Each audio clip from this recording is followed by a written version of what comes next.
মাঠ পর্যায়ে কচ্ছপ গতিতে চলছে ইএফটি মেশিন বিতরণ, হচ্ছে না ভ্যাট আদায়ের লক্ষ্য পূরণ।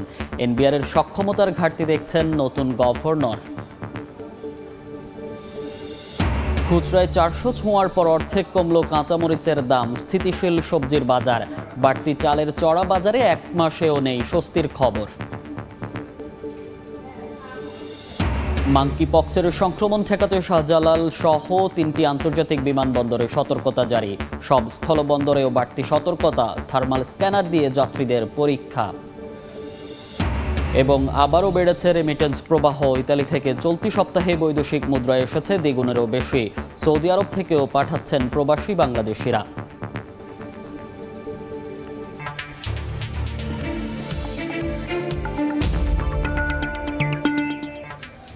দেখছিলেন শিরোনাম। আমন্ত্রণ জানাচ্ছি দেশ ও দেশের বাইরের অর্থ বাণিজ্যের নানা খবর নিয়ে আমাদের নিয়মিত আয়োজন এ সময়ের বাণিজ্যে।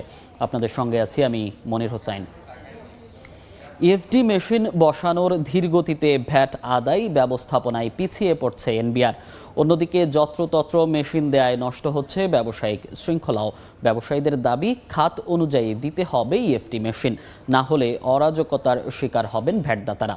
তবে সার্বিক ব্যবস্থাপনায় দক্ষতা নিয়ে প্রশ্ন তুলেছেন অর্থনীতিবিদ ও বাংলাদেশ ব্যাংকের নবনিযুক্ত গভর্নর। কাজল আব্দুল্লাহর রিপোর্ট।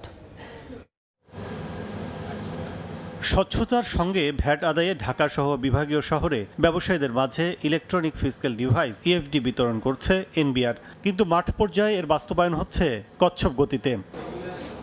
এনবিআর তথ্য অনুযায়ী গত ডিসেম্বরেই 18,000 থেকে 1 লাফে 30,000 ইএফডি মেশিন বিতরণের কথা, কিন্তু সংস্থাটির ওয়েবসাইটের তথ্য অনুযায়ী বিতরণ হয়েছে মাত্র 7,500 প্রতিষ্ঠানের কাছে। ব্যবসায়ীরা বলছেন, প্রয়োজনের তুলনায় কম মেশিন বিতরণে একদিকে যেমন ভ্যাট আদায়ের লক্ষ্য পূরণ হচ্ছে না, তেমনি বিভিন্ন খাতে বিচ্ছিন্নভাবে ডিভাইসটি দেয় নষ্ট করছে ব্যবসার পরিবেশ। সব ব্যবসায়ীদের ভ্যাটের আওতা আনতে হবে, এসডির আওতা আনতে হবে। আনলে দেখা যায় দেশের রাজস্ব বৃদ্ধি পাবে। যে দোকানগুলোতে বসানো হয়েছে, 20টা দোকান থেকে মাল কিনতে যাবেন, 5 লক্ষ টাকার মাল কিনতে গেলে 5,50,000 টাকা হয়ে যাবে। আর পাশের দোকানগুলো যাদেরকে মেশিনটা দেওয়া হয়নি তাদের পরে 5 লক্ষ টাকা। তাহলে কোন দোকানদার ওদের ওখানে ঢুকবে বলেন? এ বিষয়ে জানতে এনবিআর এর প্রধান কার্যালয়ে গিয়েও মেলেনি জবাব। ব্যস্ততা দেখিয়ে কথা বলেননি সংশ্লিষ্ট কর্মকর্তা। অর্থনীতিবিদরা বলছেন, খাত ধরে বাস্তবায়ন করতে হবে এই মেশিনের ব্যবহার। এক ইএফডি কিন্তু পুরো ব্যবসায়ের যে বা এই যে কর আদায়ের ক্ষেত্রে যে সমস্যাগুলো রয়েছে সেগুলো সমাধান করে ফেলতে পারে। এটা আসলে শুরু করা দরকার ছিল গ্রাম থেকে। তার কারণ শহরাঞ্চলে কিন্তু মুষ্টিমেয় যারা ব্যবসায়ী, তারাই পুরো ব্যবসার যে সিদ্ধান্ত গ্রহণ, এনবিআরকে প্রভাবিত করা, সেই কাজগুলো করে থাকেন। তবে ডিজিটাল কার্যক্রম তদারকিতে এনবিআর এর সক্ষমতা নিয়ে প্রশ্ন তুলেছেন বাংলাদেশ ব্যাংকের নতুন গভর্নর। ইএফটিকে ম্যানেজ করার যে দক্ষতা, সেটা এনবিআর নেই, এবং এনবিআর এর কোনো প্রতিষ্ঠানিক কোনো ব্যবস্থাও নাই যেখানে ম্যানেজ করতেছে প্রত্যেকটা ইএফটি মেশিন কি চালু আছে কিনা। আমি ইএফটি মেশিন ঢাকে রেখে দিছি, ইএফটি মেশিন চলে না 5 দিন, আমি কিন্তু জানবো না। দেশব্যাপী ব্যবসা প্রতিষ্ঠানের সংখ্যা প্রায় 56 লাখ। এর মধ্যে 5 বছরে 3 লাখ মেশিন সরবরাহের লক্ষ্যমাত্রা এনবিআর এর। এই অবস্থায় লক্ষ্যমাত্রা পূরণে যেমন শঙ্কা তৈরি হয়েছে, তেমনি কবে সব প্রতিষ্ঠান অত্যাধুনিক ব্যবস্থাপনার আওতায় আসবে তা নিয়েও প্রশ্ন ব্যবসায়ী মহলের। কাজল আব্দুল্লাহ, সময় সংবাদ, ঢাকা। সরবরাহ বাড়ায় একদিনের ব্যবধানে এবার কমেছে কাঁচামরিচের দাম। রোববার রাজধানীর কারওয়ান বাজারে বিক্রি হচ্ছে 220 থেকে 240 টাকা কেজিতে। এদিকে সবজির বাজার অনেকটা স্থিতিশীল। এদিন বাজারে বেগুন বিক্রি হচ্ছে 60 থেকে 70, ঢেঁড়স 40 থেকে 50, পেঁপে 30 থেকে 40 আর পটল বিক্রি হচ্ছে 40 থেকে 50 টাকা কেজিতে। পেঁয়াজ বিক্রি হচ্ছে 110 থেকে 100 আর আলু 60 টাকা কেজিতে। এদিকে রাজধানীর বিভিন্ন বাজারে বেড়েছে মাছের সরবরাহ, দামও অনেকটা স্থিতিশীল। বড় আকারের রুই বিক্রি হচ্ছে কেজিতে 350 থেকে 400 টাকায় আর পাঙ্গাস 180 থেকে 200 টাকায়। মাসখানেক ধরে চড়া থাকা চালের বাজারে আপাতত মিলছে না স্বস্তির খবর। মিনিকেট চাল 70 থেকে 72, আটাশ 58 থেকে 60 আর নাজিরশাইল বিক্রি হচ্ছে 70 থেকে 80 টাকায়। এছাড়া ব্রয়লার মুরগি 160 থেকে 70 ও সোনালী বিক্রি হচ্ছে 250 থেকে 260 টাকায়।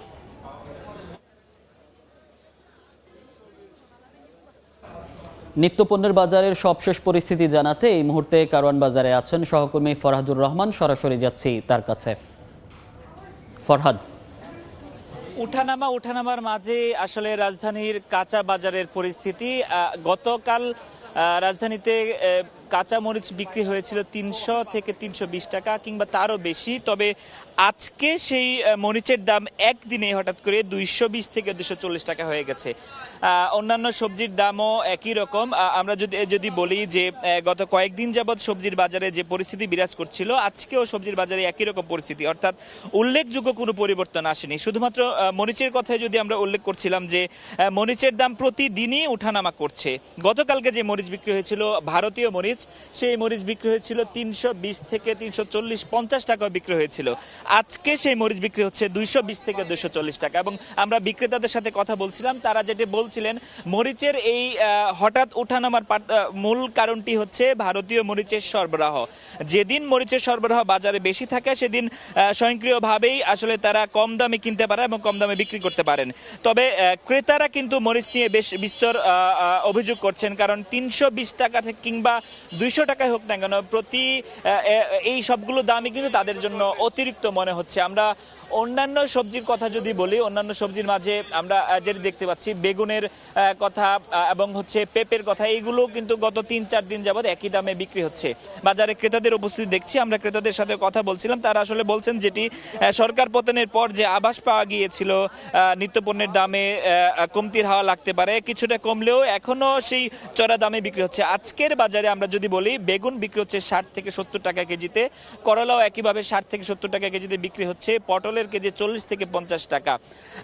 টমেটোর সরবরাহ বাজারে কিছুটা কম, টমেটো বিক্রি হচ্ছে প্রায় 140 থেকে 150 টাকা কেজিতে। ক্রেতারা আমাদেরকে যেটা বলছিলেন যে আসলে এইভাবে উঠানামার বাজারে আসলে জীবন চালানো অনেকটাই দায় হয়ে পড়েছে। কমতির আভাস দিয়ে থাকলে যদি কমতো তাহলে নিত্যপণ্যের বাজারে তারা কিছুটা এসে স্বস্তি পেতেন। কিছুক্ষণ আগে আমরা মাছের বাজারে ছিলাম, সেখানে একই পরিস্থিতি। আসলে মাছের বাজারেও রুই মাছের কেজি আমরা দেখেছিলাম 350 থেকে 400 টাকা কেজিতে, তবে ইলিশের দাম যেটি 1700 থেকে 1800 টাকা কেজিতে বিক্রি হচ্ছিল, সেই মাছ কিন্তু এখন 1500 টাকা, অর্থাৎ 1 কেজি সাইজের যে মাছগুলো আছে সেগুলো 1500 টাকা।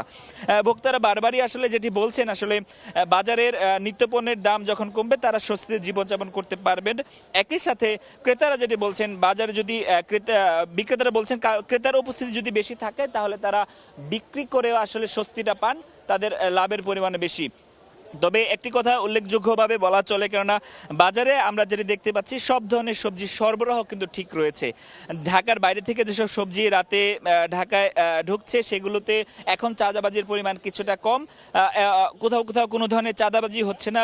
যারা পরিবহন শ্রমিক তারা আমাদেরকে বলছিলেন, বিক্রেতারা বলছেন যদি চাঁদাবাজি একেবারে শেষ হয়ে যায় তাহলে সবজির বাজার কিন্তু স্থিতিশীল রাখা সম্ভব এবং ভোক্তারা সেসব পণ্য নিত্যপণ্য কিন্তু কম দামে পেয়ে তারা স্বস্তিতে জীবনযাপন করতে পারবেন। তো রাজধানীর কারওয়ান বাজার থেকে আমার কাছে বাজারের সবশেষ পরিস্থিতি এই ছিল সবশেষ পরিস্থিতি।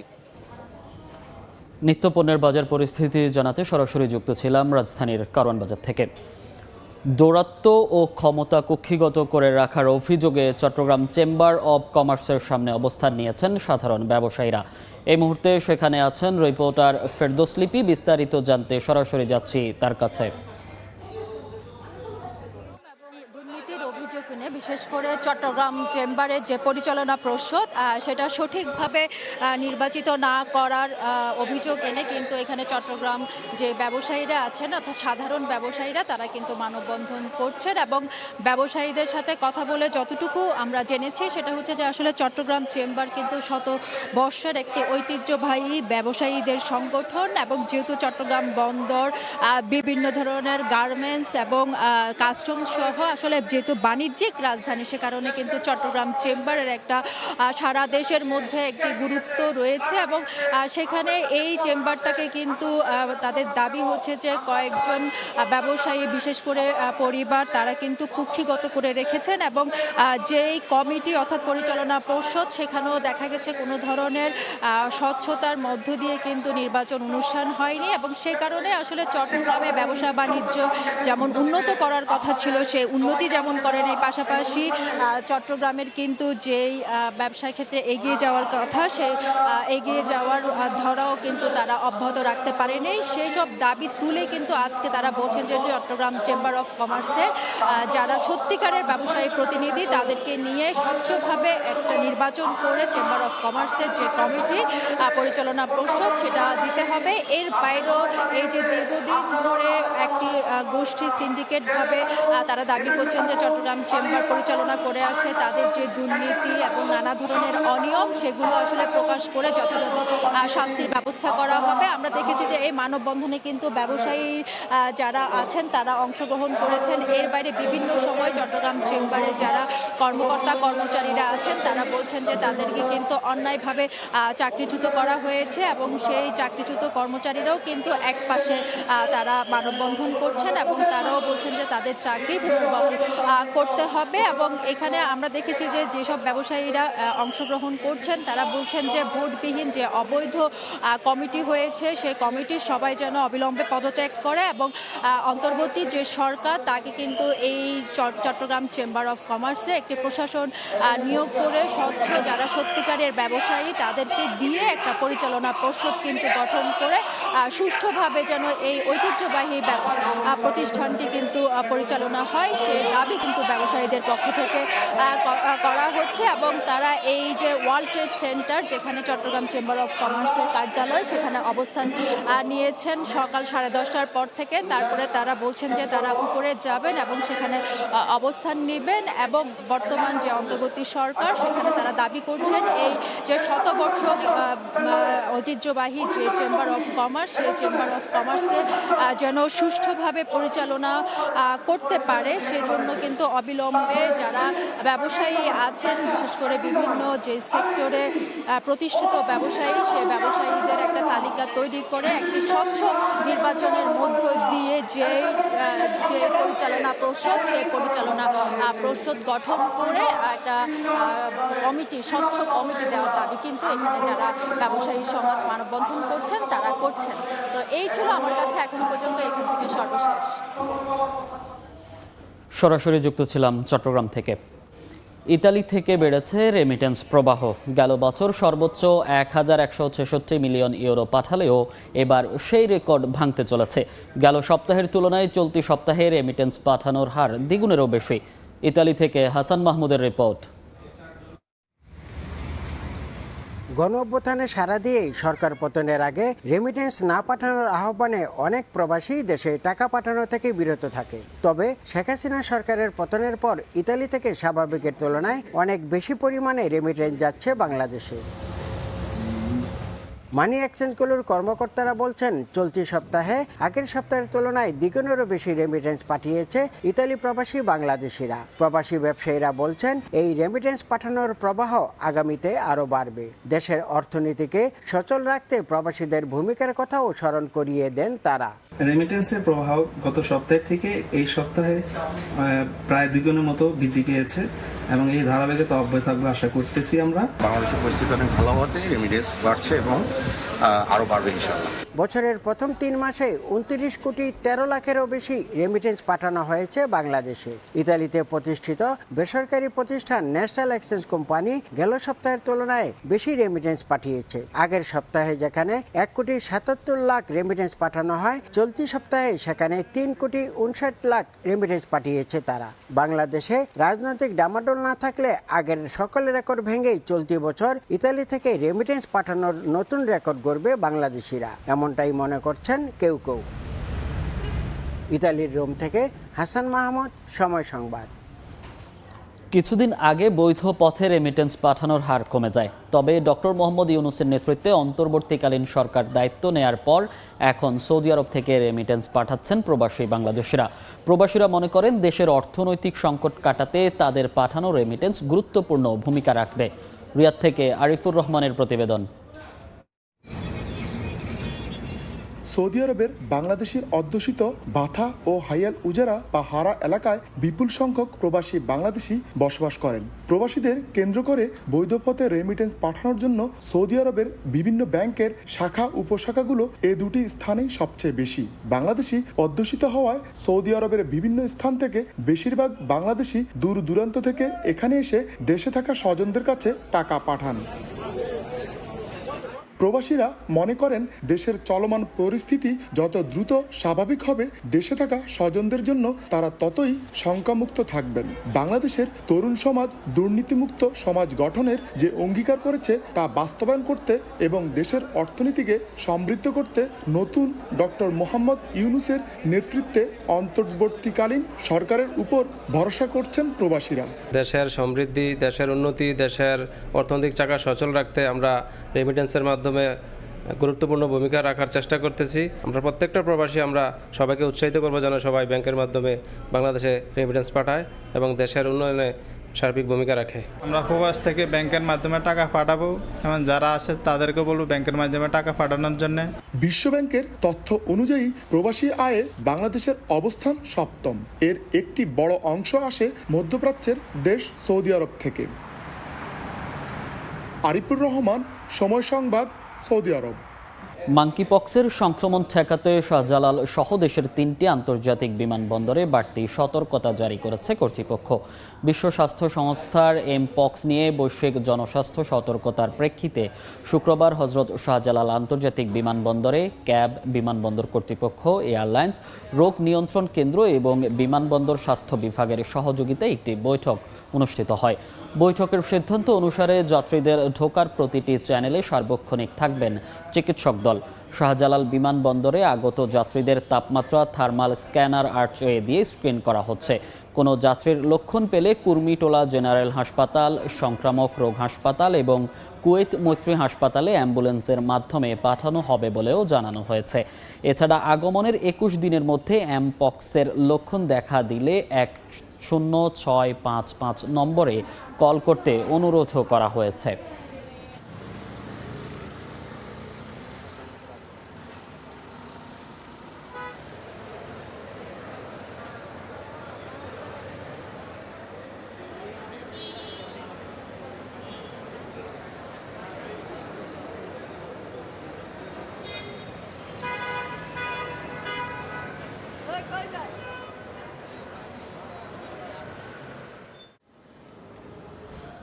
নতুন ভাইরাস এমপক্সের সংক্রমণ রোধে সতর্ক ব্যবস্থা নেওয়া হয়েছে বেনাপোল ইমিগ্রেশন বিভাগে।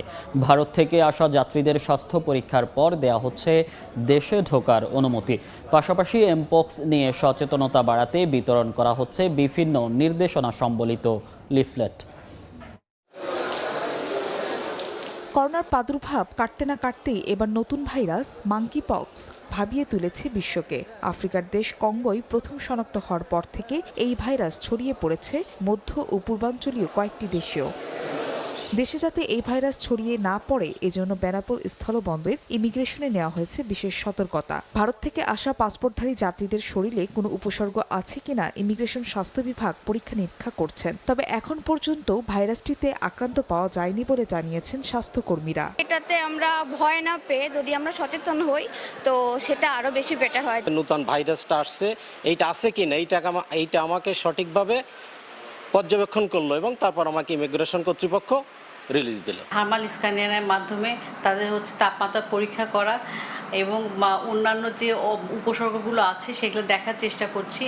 এখন পর্যন্ত কোনো যাত্রী আমরা এই ধরনের লক্ষণ পাইনি। কঙ্গোতে 2023 সালের জানুয়ারির পর থেকে এখন পর্যন্ত 27,000 মানুষ এমপক্সে আক্রান্ত।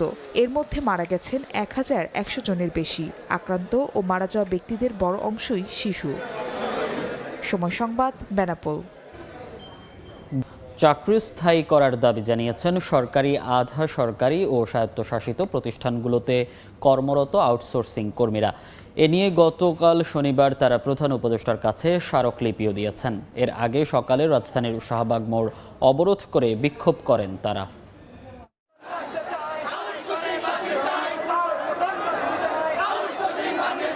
এবার দাবি আদায়ের আন্দোলনে নেমেছেন সরকারি, আধা সরকারি ও স্বায়ত্তশাসিত প্রতিষ্ঠানগুলোতে কর্মরত আউটসোর্সিং কর্মীরা। শনিবার সকাল ৯টা থেকে শাহবাগ মোড় অবরোধ করে অবস্থান নেন তারা। ঠিকাদারি প্রথা বিলুপ্ত করে আউটসোর্সিং কর্মচারীদের চাকরি জাতীয়করণের দাবি জানান কর্মচারীরা। আমরা দাস প্রথা থেকে মুক্তি চাই। আমরা মাস শেষে বেতন পাই না, কোম্পানি আমাদের ঠিকভাবে বেতন দিচ্ছে না, আমরা এই বৈষম্যর শিকার হয়ে থাকতে চাই না। বিগত 10 বছর যাবত আমি এলজিতে সার্ভিস দিচ্ছি, তারপরে আমার বেতন এখনো বাড়ে নাই। আমরা যেহেতু অফিস থেকে একবার রাস্তায় নেমেছি, আমাদের দাবি আমরা আদায় করে তারপরে এই রাস্তার দিকে যাব। বিকেল 3টা পর্যন্ত সরকারের পক্ষ থেকে আশ্বাস না পাওয়ায় কর্মচারীরা মিছিল নিয়ে প্রধান উপদেষ্টার বাসভবনের সামনে জড়ো হন। পরে কর্মচারীদের সংগঠন স্বাধীনতা আউটসোর্সিং কর্মচারী কল্যাণ পরিষদের পক্ষ থেকে আউটসোর্সিং নীতিমালা 2018 বাতিল করা সহ বিভিন্ন দাবিতে স্মারকলিপি দেয়া হয়। যেহেতু আমরা এখন একটি দিক নির্দেশনা পেয়েছি এবং আমাদের মেসেজটি উনি অবগত হবেন এই মর্মে ওনার ব্যক্তিগত সহকারী এবং প্রেস সচিব মহোদয় আমাদেরকে আশ্বস্ত করেছেন। দাবি বাস্তবায়নে অন্তর্বর্তী সরকারের প্রধান উপদেষ্টার আশ্বাস পেয়ে বিকেল 5:30টায় কর্মসূচি শেষ করেন আউটসোর্সিং কর্মীরা। ফরহাদুর রহমান, সময় সংবাদ, ঢাকা। বকেয়া 5 কোটি টাকা আদায় সহ চাকরি পুনর্বহালের দাবিতে রাজধানীর মতিঝিলে এফবিসিসিআইয়ের সামনে মানববন্ধন করেছেন বাণিজ্যিক সংগঠনটির চাকরিচ্যুত 60 কর্মকর্তা ও তাদের স্বজনরা।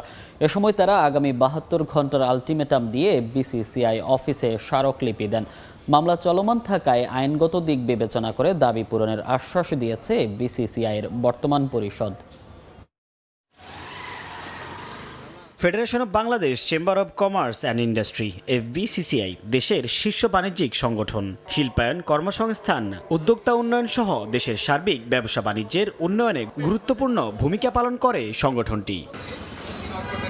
2019 থেকে 2021 মেয়াদকালের পরিচালনা পর্ষদে প্রেসিডেন্ট হিসেবে শেখ ফজলে ফাহিম দায়িত্বে থাকাকালে 2020 সালে সংগঠনের ব্যয় সংকোচনের নামে 62 জন কর্মকর্তা কর্মচারীকে চাকরি ছাড়তে বাধ্য করে এফবিসিসিআই। ওই সময় চাকরি হারানো কর্মীরা শনিবার সকালে মানববন্ধন করেন। এ সময় তারা তাদের ন্যায্য পাওনা দাবি করেন, চান চাকরিতে ফেরার সুযোগ। আমি যখন রিজাইন করছি তখন ওরা আমাকে ছাড়ে না, ওনাদের ছাড়তে আমাকে ছাড়ে না, এখন আমাকে এমনভাবে আঘাতে অল্প কয়টা টাকা দিয়ে বিদায় করছে, দিতে আমি চলতে পারি না, আমি ভীষণ অসুস্থ। 20-30 লক্ষ টাকা কমপক্ষে আমাকে 24 বছরে আমি পাওনা হয়েছি, তাতে আমি পাইছি 4 ভাগের 1 ভাগ। তাদের দাবি, বেআইনিভাবে চাকরি হারানোর পর থেকেই তারা ভুগছেন আর্থিক সংকট ও মানসিক যন্ত্রণায়। পিয়ন থেকে একদম টপ টু বটম পর্যন্ত একই ফর্ম, সবাইকে গণহারে সে রিজাইনের সিগনেচার নিয়ে নিল। এটা ভিতরে কি লেখা আদৌ আমরা কিন্তু দেখতে পারিনি। টোটাল পাওনা তার মাত্র 1/4, 25% মাত্র 25 ভাগ টাকা দিয়ে আমাদেরকে বিদায় করে দেওয়া হয়। এ সময় তাদের দেয়া স্মারকলিপি গ্রহণ করে এফবিসিসিআইয়ের বর্তমান পর্ষদ। দেয়া হয় আইনগত দিক বিবেচনা করে তাদের দাবি পূরণের আশ্বাস। মামলা চলা থাকলে সেক্ষেত্রে আমরা ব্যবস্থা গ্রহণ করতে পারি না, এটা সাবজুডিস হয়ে যায়। তো সেক্ষেত্রে একটা সিদ্ধান্ত হয়েছে আজকে যে তারা মামলাটা প্রত্যাহার করে নেবে, কোনো বাধা বিঘ্ন না থাকে। আমি আমাদের প্রেসিডেন্টের সাথে কথা বলেছি, উনিও তাদের প্রতি সহানুভূতিশীল। আসলে আমাদের পুরো পরিষদ তাদের প্রতি সহানুভূতিশীল। আমরা আশা করি একটা ফয়সালা হবে। 72 ঘন্টার মধ্যে দাবি আদায় না হলে বৈষম্য বিরোধী ছাত্র আন্দোলনের শিক্ষার্থীদের নিয়ে কঠোর কর্মসূচি দেওয়ার হুঁশিয়ারিও দেন মানববন্ধনকারীরা। সাইফুল ইসলাম, সময় সংবাদ, ঢাকা। সচিবালয়ে সাংবাদিকদের সঙ্গে কথা বলছেন শিক্ষা মন্ত্রণালয়ের উপদেষ্টা ওয়াহিদ উদ্দিন মাহমুদ। সরাসরি যাচ্ছে সেখানে। 2021 সালে আমরা এতদিন ধরে মাঠ পর্যায়ে সব জায়গায় এগুলো নিয়ে অনেক গবেষণা তথ্য তৈরি হয়েছে, সেগুলো আমার কাছে আছে।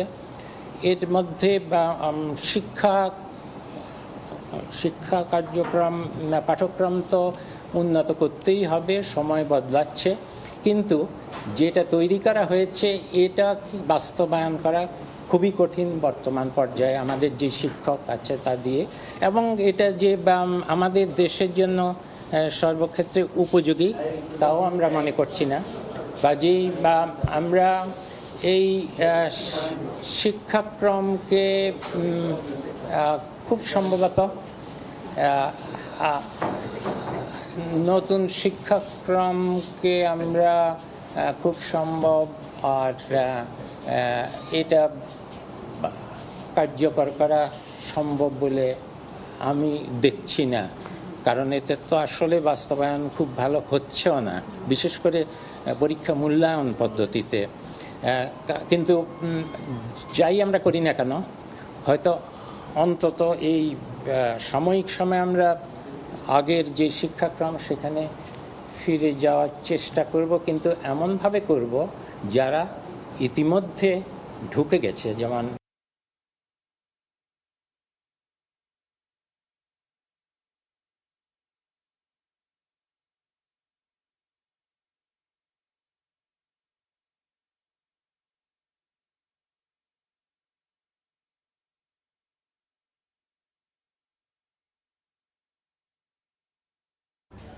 সরাসরি যুক্ত ছিলাম সচিবালয় থেকে, সেখানে কথা বলছিলেন শিক্ষা উপদেষ্টা। খরা, অতিবৃষ্টি ও বন্যার পরেও চলতি মৌসুমে মৌলভীবাজারে আউশের ভালো ফলন হয়েছে। মাঠে মাঠে ধান কাটা ও মাড়াই ব্যস্ত সময় পার করছেন কৃষক। শাহ অলিদুর রহমানের পাঠানো তথ্য, মোহাম্মদ ইয়ারুপ আহমেদের ছবি নিয়ে রিপোর্ট।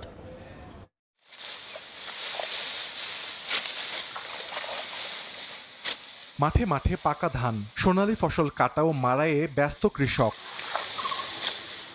এবছর দীর্ঘ বন্যার কবলে পড়ে মৌলভীবাজার জেলা সদর, কমলগঞ্জ, শ্রীমঙ্গল এবং রাজনগর উপজেলা। শুষ্ক মৌসুমের শুরুতে তীব্র খরা, এরপর অতিবৃষ্টি এবং পরে বন্যায় ব্যাহত হয় ফসল আবাদ। তারপরও ভালো ফলন হয়েছে আউশ ধানের। পানি নেমে যাওয়ার পর কষ্টের ফসল ঘরে তুলতে পেরে স্বস্তিতে কৃষক। ধান মোটামুটি ভালোই হয়েছে, সব দিক দিয়া ফাইনে মারছে না, বন্যায় মারছে না।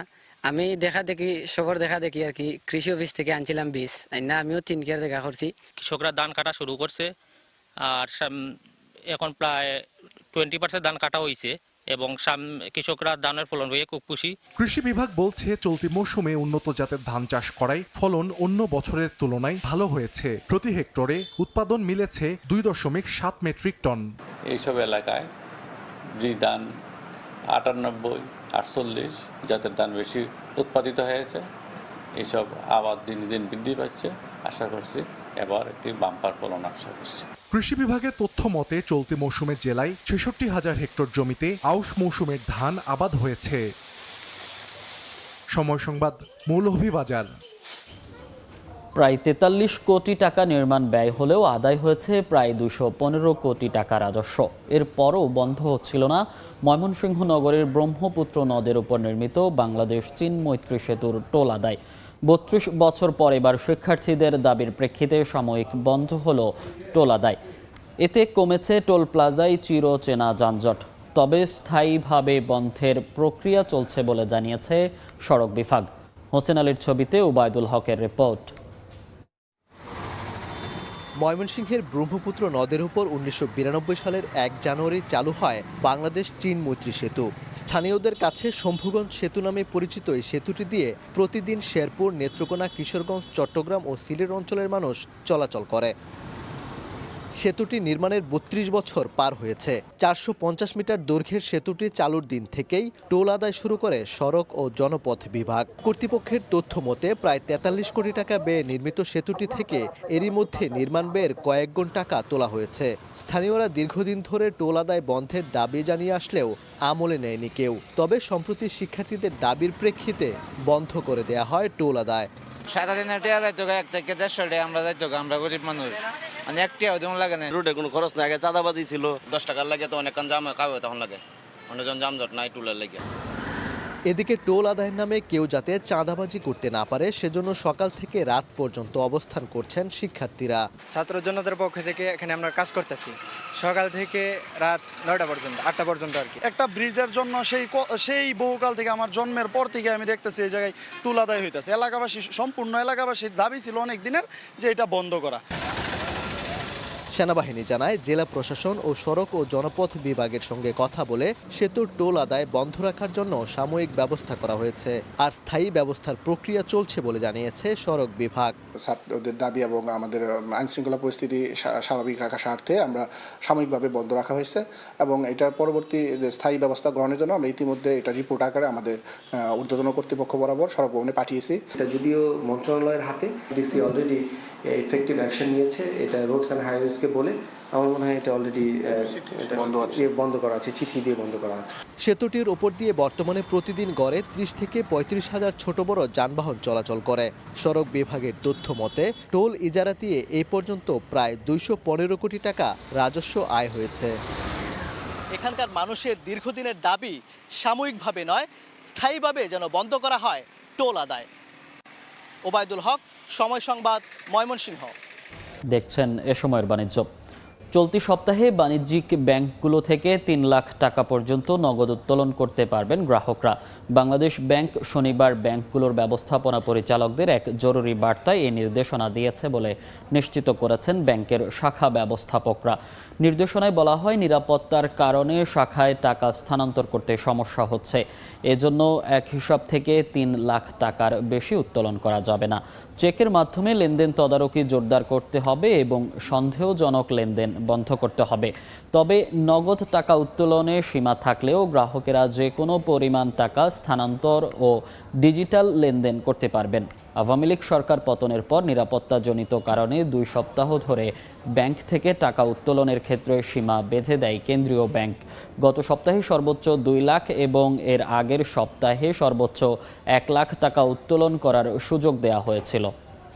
বাণিজ্য।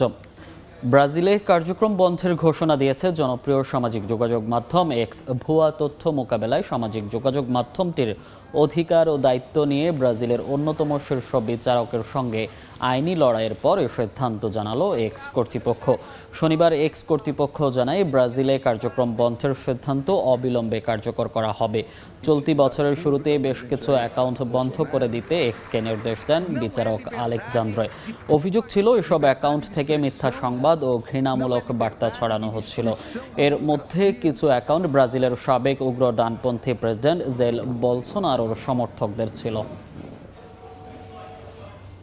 এ পর্যায়ে শীর্ষ সংবাদগুলো জানিয়ে দিচ্ছি আরেকবার। মাঠ পর্যায়ে কচ্ছপ গতিতে চলছে ইএফটি মেশিন বিতরণ, হচ্ছে না ভ্যাট আদায়ের লক্ষ্য পূরণ। এনবিআরের সক্ষমতার ঘাটতি দেখছেন নতুন গভর্নর। খুচরায় 400 ছোঁয়ার পর অর্ধেক কমল কাঁচামরিচের দাম, স্থিতিশীল সবজির বাজার। বাড়তি চালের চড়া বাজারে 1 মাসেও নেই স্বস্তির খবর। এবং মাঙ্কিপক্সের সংক্রমণ ঠেকাতে শাহজালাল সহ 3টি আন্তর্জাতিক বিমানবন্দরে সতর্কতা জারি। সব স্থলবন্দরেও বাড়তি সতর্কতা, থার্মাল স্ক্যানার দিয়ে যাত্রীদের পরীক্ষা।